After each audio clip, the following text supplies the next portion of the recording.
Hi, ಇವತ್ತು ಬಂದು fibre ಬಗ್ಗೆ. ಸೊ ಫೈಬರ್ ಯಾಕೆ ನಾವು ಕೊಡ್ಲಿಕ್ಕೆ ಬೇಕು?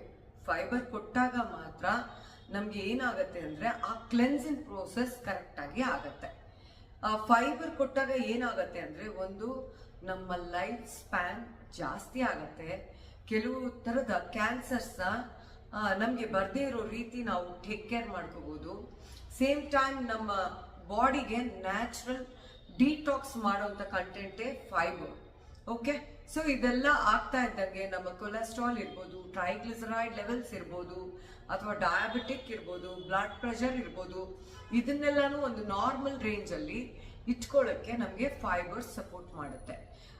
ವರ್ಲ್ಡ್ ಹೆಲ್ತ್ ಆರ್ಗನೈಸೇಷನ್ ಹೇಳೋ ಪ್ರಕಾರ ಮಿನಿಮಮ್ 25 ಗ್ರಾಮ್ ಅಷ್ಟು ಫೈಬರ್ ಲೇಡೀಸ್ಗೆ, 35 ಗ್ರಾಮ್ ಅಷ್ಟು ಫೈಬರ್ ಜೆಂಟ್ಸ್ಗೆ ಮ್ಯಾಂಡೇಟ್ರಿ ಪ್ರತಿದಿನ ಕೊಡ್ಲಿಕ್ಕೆ ಬೇಕು.